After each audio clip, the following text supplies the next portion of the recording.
और रसोई। नदी का पानी लगातार बढ़ता जा रहा है और बारिश तो रुकने का नाम ही नहीं ले रही है। अगर ऐसा ही चलता रहा तो बहुत बड़ी समस्या हो जाएगी। भैया, क्या कोई तरीका नहीं है इस नदी के पानी को बढ़ने से रोकने का? हम इसे किस तरह रोक सकते हैं? बस अगर बारिश आना बंद हो गई तो ये खुद ब खुद नीचे उतर जाएगा। ये भादों का महीना है, इसमें बारिश ना होना ऐसा तो नामुमकिन है। हमें कुछ सोचना होगा, नहीं तो हमारे घर, खेत, बाग, बगीचे सब इस पानी में बह जाएंगे। शिवाय, अभिनव, अनिरुद्ध, राघव और आशीष ने गांव वालों से नदी के किनारे पत्थर लगाने को बोला। फिर सभी ने बड़े बड़े पत्थर उठाकर नदी के एक ओर पत्थर लगा दिए। इसके कुछ दिन बाद बारिश अभी भी लगातार हो रही थी। नदी का पानी लगातार बढ़ता जा रहा था। हे भगवान जी, पानी तो काफी ऊपर तक आ गया है। हमें जाकर अपने पतियों को बताना होगा। सही कह रही हो प्रगति, ये पानी कभी भी जमीन पर आ सकता है। प्रगति और साक्षी दोनों दौड़कर वापस अपने लकड़ी के बने घर में पहुंचे। राघव जी, पत्थर लगाने के बाद भी काफी ऊपर आ चुका है पानी। हमें जल्दी ही कुछ करना होगा। प्रगति को गहराया हुआ देखकर 5 बेटे और गांव के कुछ आदमी नदी को देखने गए। नदी का पानी बिल्कुल मटमैला और काफी तेज रफ्तार से चल रहा था। सभी गांव वालों से कहो कि जल्दी से अपना जरूरी सामान ले ले और इस जगह को जल्दी से खाली कर दे, वरना ये नदी हम सबको ले डूबेगी। 5 बेटों ने सभी को इस बारे में खबर दी और फिर सभी ने अपना सामान जल्दी जल्दी बांधना शुरू कर दिया। उन्होंने अपने खेतों से कुछ सब्जियां भी ले ली और कुछ उनके पालतू जानवर जैसे गाय, भैंस, बकरी सभी को अपने साथ लेकर वहां से निकलने को तैयार हुए। उन लोगों का वो छोटा सा गांव पहाड़ों के बीच बसा हुआ था, इसलिए वहां दूर दूर तक बसावट नहीं थी। सभी लोगों ने बेबस होकर पहाड़ों की तरफ ही चलना शुरू कर दिया। हम सबको ऊपर की तरफ जाना होगा, नीचे बाढ़ के आने का खतरा है। लेकिन शिवाय जी, हम बड़े बूढ़ों और जानवरों को ऊपर कैसे लेकर जाएंगे? हम उन्हें अपने सहारे से ऊपर चढ़ाएंगे। माँ, सबसे पहले आप आइए। नहीं बेटा, मुझे बहुत डर लगता है। माँ, बात को समझिए। हमें समय रहते आप सभी को ऊपर की तरफ चढ़ाना होगा, उसके बाद ही हम चढ़ पाएंगे। और अगर हमने ऐसा नहीं किया तो हम बाढ़ के पानी में बह भी सकते हैं। इस पर सभी काफी घबरा गए। 5 बेटों और कुछ आदमियों ने मिलकर पहले बूढ़ों को ऊपर की तरफ चढ़ाया, जहां पहाड़ में एक छोटी सी जगह बनी हुई थी। और फिर जब बेटों के चढ़ने की बारी आई तब तक नदी का पानी बाहर आ गया। पानी में लगातार लहरें उठने लगी और वो बड़ी ही तीव्र गति से उनकी तरफ बढ़ रहा था। भैया जल्दी कीजिए। अभिनव बेटा, राघव, अपने भाई की मदद कर। 5 बेटे एक दूसरे का हाथ पकड़कर सहारा लेते हुए समय रहते उस छोटी चट्टान पर चढ़ गए। उनके ऊपर चढ़ने की पानी की एक तेज और बड़ी लहर उस चट्टान से टकराई, जिससे कुछ गाय और बकरियां उसमें बह गईं। हे भगवान, हमारी गैया। शिवाय, अभिनव, देखो हमारी गाय और बकरी पानी में बह गई, कुछ करो। 5 बेटों ने गाय और बकरी को बचाने के लिए छोटी छोटी चट्टानों पर कुड़कर उन तक पहुंचने की कोशिश की। अनिरुद्ध के हाथ में एक बकरी का पैर आ गया और उसने उसे पानी से खींच लिया, लेकिन बाकी सारी गाय बकरियां पहुंच से दूर जा चुकी थी। हे भगवान, ये क्या हो गया? हमसे तो एक ही झटके में सब कुछ छिन गया। हमारा घर, खेत, बाग, हमारे पालतू जानवर भी। अब हम कहाँ जाएंगे? आप रोइए मत माँ जी, सब ठीक हो जाएगा। सभी गांव वाले उस पहाड़ की ओट में उस छोटी चट्टान पर बेबस होकर बैठे हुए थे। तूफान इतना बढ़ गया था कि वहां भी बारिश की ठंडी बूंदें उनके शरीर पर पड़ रही थी, लेकिन उन्हें इस बात की परवाह बिल्कुल नहीं थी, क्योंकि आसमान से ज्यादा आज उनकी आंखें बरस रही थी। सभी सावधान हो जाइए, मुझे लगता है कि हमें यहाँ से भी निकलना होगा। पानी का स्तर बढ़ता जा रहा है। सभी गांव वालों ने बात मानकर पहाड़ों के बीच चलना शुरू किया। काफी देर तक चलते चलते वो काफी ऊपर आ गए, लेकिन अभी तक उन्होंने ठहरने की कोई भी ठीक जगह नहीं मिली थी। अरे और कितना चलना होगा इस बूढ़ी औरत के शरीर में? अब और चलने की क्षमता नहीं है। माँ जी, आप मेरी पीठ पर आ जाइए, आपको चलने की कोई जरूरत नहीं है। अभिनव ने वंदना को अपनी पीठ पर लिया और फिर दोबारा चलना शुरू किया। चलते चलते वो लोग काफी ऊंचाई पर आ चुके थे, जहाँ एक साइड सिर्फ खाई थी। संभाल कर, सभी एक दूसरे को पीछे से पकड़कर चलो। सभी एक दूसरे को पीछे से पकड़कर चलने लगे। जमीन पर बारिश की वजह से काफी फिसलन थी। ऐसे में अभिनव ने बूढ़ी और वंदना को अपनी पीठ पर लिया था, जिसके कारण उसका पैर फिसल गया। लेकिन खुशकिस्मती से आसपास के लोगों ने तुरंत ध्यान देकर अभिनव और वंदना को खाई में गिरने से बचा लिया। अभिनव, काकी को नीचे उतारकर इनका हाथ पकड़कर चलो। यहाँ हमें हर एक कदम बहुत ही बड़ी सावधानी से रखना होगा, जरा सी गलती से हमारी जान जा सकती है। लोगों ने फिर और ज्यादा सावधानी से चलना शुरू किया।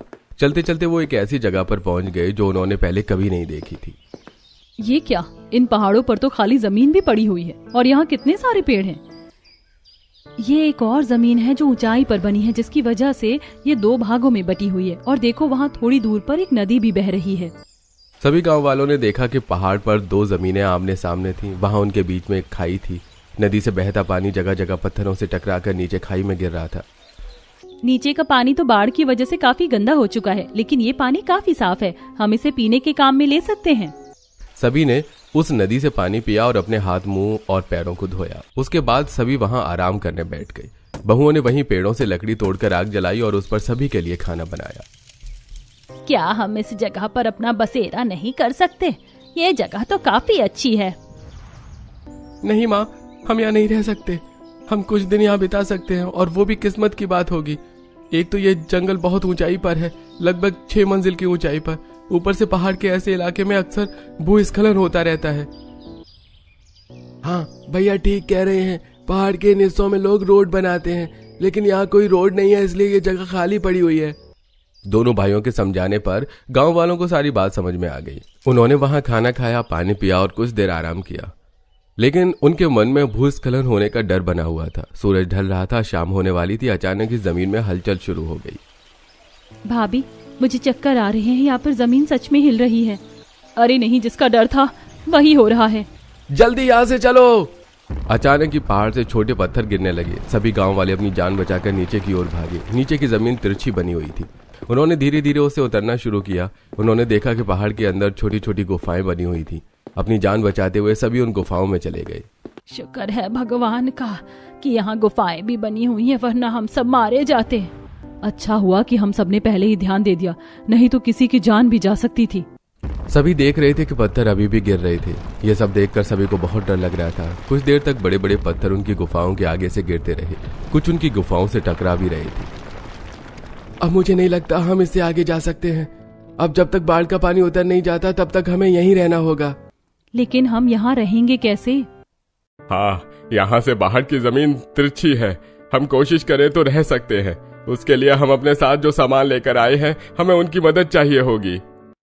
अरविंद ने सभी गांव वालों को बता दिया कि अब उन्हें यहीं रहना होगा और इसके लिए इस जगह पर उन्हें काम करना होगा। गांव वाले भी इसके लिए राजी हो गए। चलो बेटा, अब हम सभी को इन पत्थरों को तोड़ना और काटना होगा। इसके लिए हमें कुछ लकड़ियों की भी जरूरत पड़ेगी, जिनके लिए हमें वापस ऊपरी उस जमीन पर जाना होगा जहाँ पर पेड़ खड़े हुए थे। आप फिक्र न करें पिताजी, ये काम मैं और अभिनव भैया कर लेंगे।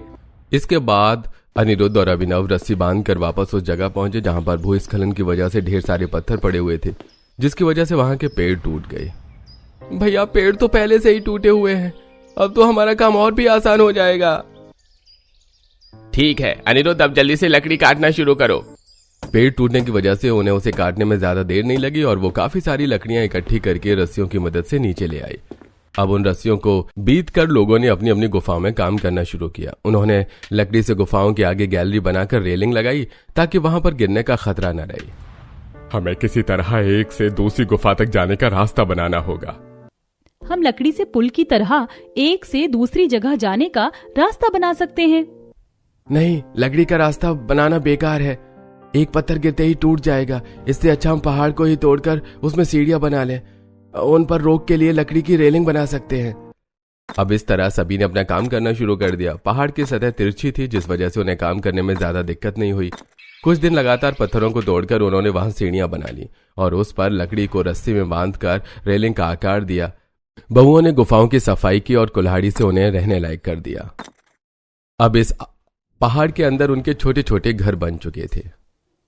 इतने दिन से लगातार काम कर रहे हैं, लेकिन अभी भी इन घरों का काम पूरा नहीं हुआ। साथ में खाने पीने का भी इंतजाम करना पड़ता है। वो तो अच्छा है भाभी कि हर पहाड़ी के पास एक छोटा झरना बह रहा है, नहीं तो पानी की बहुत दिक्कत बन जाती। ऊपर जो नदी थी उसका पानी नीचे को छोटे छोटे झरनों में बटकर बह रहा था और उन्हीं के आसपास गांव वालों के गुफा के घर बने हुए थे। यह नजारा देखने में काफी सुंदर था। माँ, मेरे कीड़े ने काट दिया। देखो ना, मेरी बाह पर कितना बड़ा लाल दाना निकल आया है। लाओ, मैं इसे धोकर इस पर कुछ जड़ी बूटी लगा देती हूँ। मंदिरा मनु को अपने साथ जीने पर लेकर गई जहां से एक छोटा झरना बह रहा था। मंदिरा ने मनु को बांह धुलाई और फिर उस पर कुछ जड़ी बूटी लगाई। अब सभी उसी तरह गैलरी में आकर हाथ बढ़ाकर झरनों से हाथ धोते और बर्तन में पानी लिया करते। अंशिका एक पतीले में पानी लेने आई तो उसने देखा कि पिंकी और राजू जीने से गुफाओं तक आना जाना करते हुए खेल रहे थे। पिंकी, राजू, बेटा तुम्हें डर नहीं लग रहा है? कितनी ऊंचाई है और तुम जीने पर खेल रहे हो। चलो जल्दी से गुफा के अंदर आ जाओ। इन बच्चों को डर का आता पता भी नहीं है। यहाँ दूसरी गुफा तक जाने में मेरी रूह कांप जाती है। पीनी और राजू ने अंशिका की बात नहीं सुनी, बल्कि वो और ज्यादा तेज तेज दौड़कर खेलने लगे, जिससे लकड़ी से बनी रेलिंग अपनी जगह से सरक गई। अरे नहीं, मुझे बच्चों को लेकर आना होगा। अंशिका तेजी से बच्चों के पास दौड़ी और उन्हें वापस लेकर आई। तुम दोनों पागल हो गए हो क्या? पता है वो जगह कितनी खतरनाक है? वहाँ से गिर गए तो तुम्हें कोई नहीं बचा पाएगा। अंशिका के डांटने पर बच्चे घबरा गए और चुपचाप गुफा के घर में बैठ गए। थोड़ी ही देर में आसमान में काली घटा छा गई। हे भगवान, लगता है आज फिर आसमान जम के बरसने वाला है। आशा ने इतना कहा ही था कि तभी तेज बारिश शुरू हो गई। झरने अब दुगनी रफ्तार से बहने लगे, लेकिन वो लोग गुफा के घर में सुरक्षित थे। शाम होने तक बारिश रुकी और सभी ने अपनी गुफाओं में लकड़ियों की मशालें जलाकर उजाला किया। रात को सभी गुफा के आगे पर्दा डालकर सो गए, लेकिन अगली सुबह तेज आवाज से सभी की आंख खुल गई। हे भगवान, ये कैसी आवाजें आ रही हैं? मंदिरा, बहू जरा पर्दा हटाकर तो देख। मंदिरा ने पर्दा हटाया तो देखा कि बारिश होने की वजह से फिर से भूस्खलन हो रहा था। इस बार काफी बड़े बड़े पत्थर गुफाओं के सामने से गिर रहे थे, जिन्हें देखकर बच्चे खुश होकर उछलने लगे। वहीं सभी बड़े ये सब देखकर बहुत ज्यादा घबरा गए थे। एक बड़ा पत्थर अंशिका की गैलरी पर आ गिरा, जिससे रेलिंग के 2 टुकड़े होकर नीचे गिर गए। भगवान, ये क्या हो रहा है? मुझे बहुत डर लग रहा है। फिक्र मत करो अंशिका, ये कुछ नहीं है। हम दोबारा सब कुछ ठीक कर देंगे। इसी तरह भूस्खलन के बाद कई दिन गुजर गए और अब उनके पास खाने का सामान नहीं बचा था। सुनिए, आज तो घर में पकाने के लिए कुछ भी नहीं, अब हम क्या करेंगे? ये तुम्हें हमें पहले बताना चाहिए था। अब तक तो हम किसी न किसी चीज का इंतजाम कर ही लेते, लेकिन सारा सामान खत्म होने के बाद तुम अब बता रही हो। यहाँ इतनी मुश्किल से समय कट रहा है कि कुछ याद ही नहीं रह पाता। अब हमारे पास कोई रास्ता नहीं है सिवाय नीचे जाने के। मैं सभी को इस बारे में बता देता हूँ। नीचे जाने का नाम सुनकर मंदिरा काफी हैरान हो गई। उसने शिवाय को रोकने की कोशिश की, लेकिन वो जानती थी कि अगर वो नीचे नहीं गई तो वो हमेशा के लिए यहीं फंस जाएंगे। शिवाय ने अपने चारों भाई और कुछ गांव के आदमियों को इकट्ठा किया। लेकिन भैया, हम नीचे जाएंगे कैसे? क्या हमें इतना लंबा और खतरनाक रास्ता फिर से पार करना पड़ेगा? और अगर कर भी लिया तो क्या फायदा? नीचे तो पानी भरा पड़ा है। इस बार हम जहाँ से आए हैं वहां से नहीं, बल्कि यहीं से नीचे जाएंगे। भैया, यहाँ से नीचे कैसे जाया जा सकता है? ये तो खाई है। भले ये और खाइयों से नीची है, लेकिन है तो खाई ही ना। और नीचे एक नदी है जिसका पानी अभी बहुत तेज चल रहा है। सबसे पहले हम एक लकड़ी की छोटी छोटी नाव बनाएंगे। उसके बाद रस्सियों की मदद से उन्हें नदी में उतारेंगे और फिर रस्सियों की मदद से ही हम नीचे जाएंगे। ये सुनने में किसी को आसान लग रहा हो, लेकिन ये बहुत खतरनाक है। हमें बहुत ज्यादा सावधानी से काम करना होगा। इसके बाद बिना देर लगाए सभी ने वापस पेड़ वाली जगह पर लकड़ियां काटकर छोटी छोटी नाव बनाई और फिर उन्हें रस्सियों से बांधकर नीचे उतारा। इस काम को करने में उन्हें 3 दिन लग गए, जिस बीच उन्होंने सिर्फ फल खाकर ही काम चलाई। उन्होंने पूरी 10 नाव बनाकर तैयार की और वो अब उनमें बैठकर निकलने के लिए तैयार थे। ऊपर से उनकी माँ, पिता, पत्नी और बच्चे उन्हें देख रहे थे। किसी नाव में कोई दिक्कत तो नहीं है ना? अगर किसी को शक है तो अभी बता दे, वरना दिक्कत हो सकती है। सभी ने इससे इनकार कर दिया और फिर धीरे धीरे एक नाव में 2 लोग बैठकर शहर की तरफ चल पड़े। हे भगवान, मेरे बेटों की रक्षा करना, उन्हें सुरक्षित घर वापस ले आना, बस इससे ज्यादा हमें कुछ नहीं चाहिए। उन सबकी माँ और पत्नियां उनके लिए प्रार्थना कर रही थी। मन्नू, पिंकी, देखो तो जरा हमारी बालकनी में कितना बड़ा पत्थर गिरा हुआ है। चलो इसे उठाकर फेंक देते हैं। जब सभी आंखें बंद करके प्रार्थना कर रहे थे, तब तीनों बच्चों ने उस पत्थर को उठाकर नीचे फेंका, जिससे वो पत्थर सीधा एक मधुमक्खियों के छत्ते पर जा गिरा। पत्थर लगने से मक्खियां तुरंत बाहर आ गईं और सब तरफ उड़ने लगी। जब बहुओं ने उनकी आवाज सुनी तो वो काफी घबरा गई। उन्होंने बच्चों को गुफा के अंदर खींचा और फिर पर्दे को ढककर कस के पकड़ लिया। क्यों डरा रही हो भाभी? एक तो पता नहीं अचानक ही मक्खियां कहाँ से आ गई, ऊपर से तुम ऐसी बातें कर रही हो। सभी गुफाओं में औरतें अपने अपने पर्दों को ढककर खड़े हुए थीं और बाहर से लगातार मक्खियों के भिनभिनाने की आवाजें आ रही थी। बच्चों, क्या तुमने इन मक्खियों को छेड़ा है? नहीं मम्मा, हमने तो सिर्फ बालकनी से पत्थर फेंका था। तो ये बात है, इसीलिए मक्खियां छत्ते से बाहर आ गई। एक तरफ जहां गांव की औरतों को मधुमक्खियों का सामना करना पड़ रहा था, वहीं दूसरी तरफ उनके पति बड़ी मुश्किल से उस नाव में सफर कर रहे थे। आगे चलकर नदी की रफ्तार और भी तेज हो गई और नाव इतनी मजबूत नहीं थी। भैया ऐसा क्यों लग रहा है जैसे हमारी नाव ढीली पड़ रही है? अरे नहीं नहीं, इसके तो बांध ढीले हो रहे हैं। आशीष, ये टूटने वाली है, हमें जल्दी से उस पार से उतरना होगा। दोनों भाइयों ने बाकियों से मदद लेने के लिए चिल्लाना शुरू कर दिया, लेकिन उम्मीद से पहले से नाव टूट गई और आशीष और राघव दोनों ही पानी में गिर गए। नदी का पानी बहुत तेज चल रहा था, इसलिए वो खुद को संभाल नहीं पा रहे थे। आशीष, राघव, आशीष, हमारे ये राघव, इस नाव की तरफ आने की कोशिश करो इधर। पानी इतना तेज चल रहा था कि दोनों को अपनी खबर भी नहीं थी। सभी गांव वालों ने यह देखकर अपनी नावें उनकी तरफ दौड़ाई।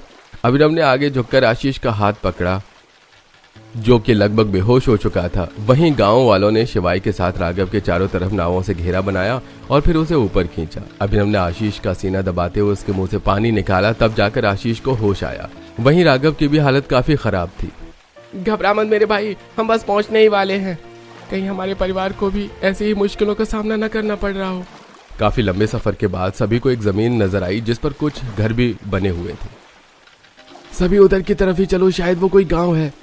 कुछ खाने पीने को न होने की वजह से जमीन तक पहुंचते पहुंचते सभी की हालत खराब हो गई। जब गांव वालों ने उन्हें इस तरह देखा तो उनको अपने घर ले जाकर उन्हें खाना पानी दिया। वहीं मधुमक्खियां भी अब जा चुकी थीं। ये देखकर बहुओं की भी जान में जान आई। कितने घंटों से हम इसी तरह पर्दा पकड़े हुए खड़े हैं। मेरे तो हाथ भी सुन्न पड़ गए हैं। मेरे हाथ भी बहुत दर्द कर रहे हैं। यहीं और खड़े खड़े पैर भी सुन्न हो गए हैं। पांचों बहुओं ने झरनों से पानी पिया और मंदिरा ने आशा को भी पानी पीने को दिया। चाहे जो भी हो, लेकिन शुक्र है भगवान का कि हमें पानी तो आसानी से मिल रहा है। बिना खाए हम कुछ समय गुजार सकते हैं, लेकिन बिना पानी पिए तो जीना नामुमकिन है। बहुओं के पास जो बचे खुचे फल मौजूद थे, उन्होंने वही खाकर गुजारा किया।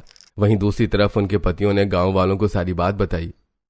अरे भाई, मानना पड़ेगा, तुमने बड़ी हिम्मत से काम लिया है, नहीं तो ऐसे में लोग हार मानकर अपनी जान से भी हाथ धो बैठते हैं। हम तुम्हारी हिम्मत की दाद देते हैं भाई साहब, अगर आपको ठीक लगे तो आप यहाँ जब तक रह सकते हैं जब तक आपकी जमीन से पानी नहीं उतर जाता। इस तरह पहाड़ों में रहना कोई आसान बात नहीं है, और आपके छोटे छोटे बच्चे भी होंगे, उनका ख्याल आपको हर समय रखना पड़ता होगा।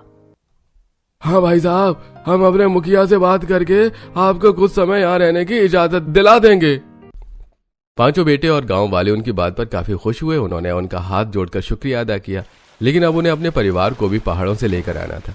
ये बात बताकर वो कुछ खाने का सामान लिए वापस नाव में बैठकर पहाड़ों की तरफ चल दिए। भैया, अब हमें रस्सियों से पहाड़ की चढ़ाई करनी होगी। इसकी ऊंचाई लगभग 8 मंजिला है, हमें बहुत सावधानी से चढ़ना होगा। धीरे धीरे गांव वालों ने चढ़ना शुरू किया और धीरे धीरे सभी सुरक्षित ऊपर चढ़ गए। ऊपर जाने के बाद सभी ने अपने परिवारों को सारी बात बताई, जिस पर उनके परिवार वाले बहुत खुश हुए। सभी ध्यान से सुनो, हम औरतों और बच्चों को रस्सियों से नीचे नहीं उतार सकते हैं, और हमारे पास इतनी नाव भी नहीं है और ना ही लकड़ियां हैं, इसलिए हमें रस्सियों की मदद लेकर उसी रास्ते से जाना होगा जिससे हम यहाँ पार आए थे। सभी गांव वालों ने वापस उसी कठिन रास्ते से नीचे उतरना शुरू कर दिया, लेकिन इस बार वो रस्सियों को पकड़कर नीचे उतर रहे थे, जिससे उन्हें नीचे आने में ज्यादा दिक्कत नहीं हुई। और फिर उन्होंने पहाड़ों के नीचे वाले हिस्से से चलना शुरू किया, लेकिन आगे चलकर सिर्फ पानी ही पानी था। यहाँ से हमें नाव की जरूरत पड़ेगी। पांचों बेटों और सभी गांव वालों ने इस बार बड़ी बड़ी नाव बनाने की शुरुआत की। उन्होंने बड़ी लकड़ियों को काटा और रस्सियों की मदद से उन्हें जोड़कर 4 बड़ी नाव तैयार की और फिर उसमें बैठकर गांव की ओर जाने लगे। चलते चलते ही आधे रास्ते में बारिश शुरू हो गई। ए भगवान जी, हमने कम परेशानियों का सामना किया जो अब ये बारिश भी शुरू हो गई। अभिनव जी, नाव को तेज चलाइए, वैसे भी आजकल इतनी बाढ़ें आ रही हैं। दिव्यांका ने इतना बोला ही था कि तभी पीछे से एक बड़ी लहर उठने लगी। गांव की जमीन काफी करीब थी। सभी आदमियों ने एड़ी चोटी का दम लगाते हुए नाव को तेजी से चलाया और आखिरकार लहर के पहुंचने से पहले सभी गांव तक पहुंच गए। सभी ने भगवान का शुक्रिया अदा किया और अब उन्होंने देखा कि उन्हें रहने के लिए एक जमीन मिल चुकी थी।